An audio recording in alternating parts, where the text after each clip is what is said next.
ये कहानी बहुत पहले की है।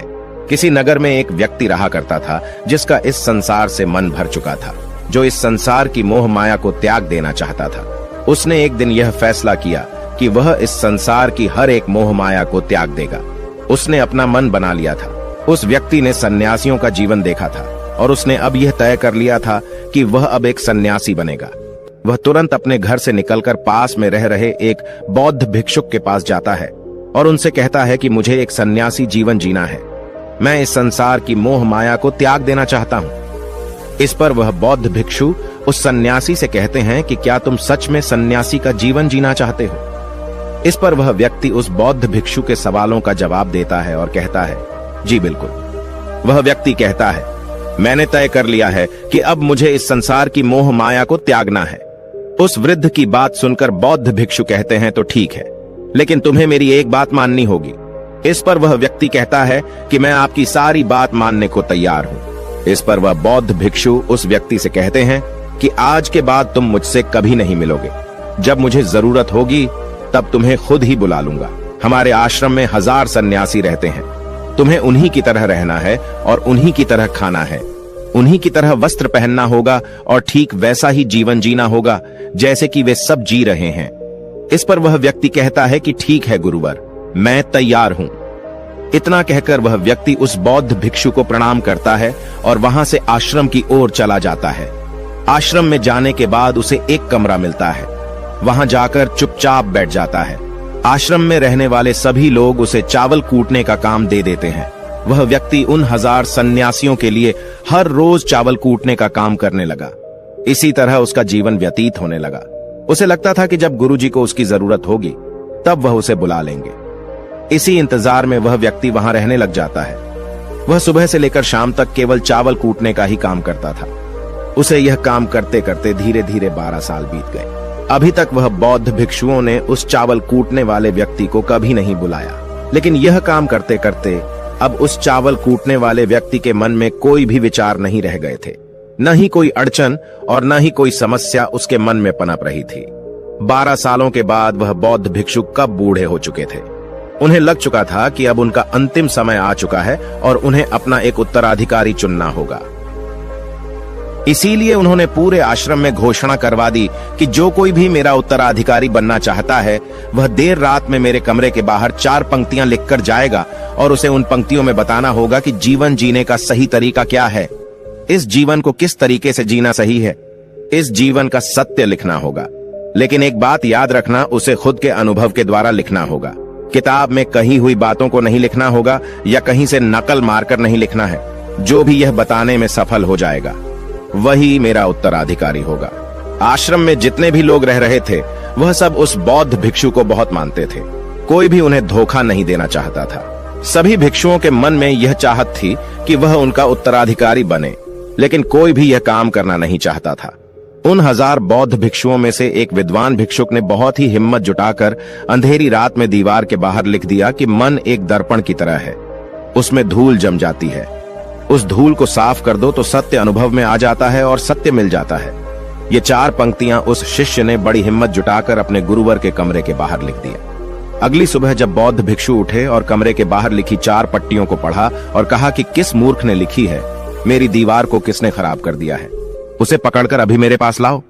जब आश्रम में सभी लोगों ने पता किया तो पता लगा कि वह विद्वान शिष्य उन पंक्तियों को लिखने के बाद रात्रि में ही उस आश्रम को छोड़ दिया था, क्योंकि यह विचार उसके अपने नहीं थे और विद्वान शिष्य ने जाते जाते अपने कुछ मित्रों से कह दिया था, सुबह अगर गुरुवर को मेरी कुछ 4 पंक्तियां पसंद आई तो वह लोग मुझे बता देंगे, और अगर इन 4 पंक्तियों को पढ़ने के बाद गुरुवर गुस्सा हो जाएं तो तुम सब मेरा पता उन्हें कभी भी मत बताना। आश्रम के सभी लोग चिंता में पड़ गए कि कितनी अच्छी पंक्तियां तो लिखी हैं उसमें, फिर भी गुरुवर नाराज क्यों हो गए।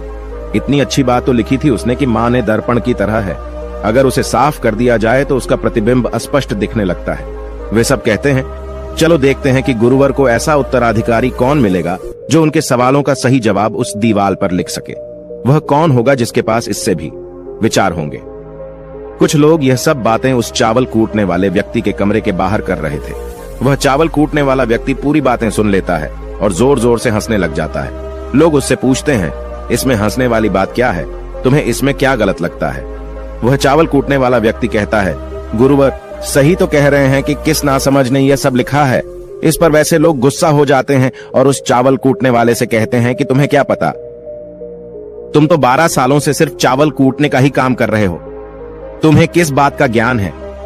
न तो तुम्हें शास्त्रों का ज्ञान है और न ही गुरुदेव ने तुम्हें कभी ज्ञान दिया।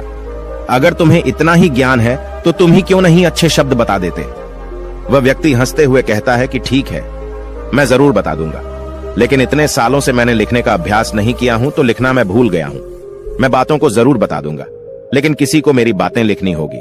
और यह भी याद रखना कि मुझे उत्तराधिकारी बनने का कोई भी शौक नहीं है।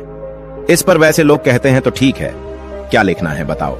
वह चावल कूटने वाला व्यक्ति कहता है तो लिखो जो मैं बता रहा हूं। कैसा दर्पण कैसी धूल, न कोई दर्पण न कोई धूल, जो इसे जान लेता है वह सत्य को प्राप्त हो जाता है।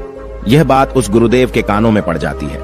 आधी रात को वह गुरुदेव उस चावल कूटने वाले व्यक्ति के पास आते हैं और उससे कहते हैं कि तुम यहां से चले जाओ, वरना यहां पर रहने वाले आश्रम के सभी 1000 लोग तुम्हें छोड़ेंगे नहीं। यह जोगा ले लो, तुम मेरा उत्तराधिकारी बनना चाहो या न जाओ, इससे कोई फर्क नहीं पड़ता।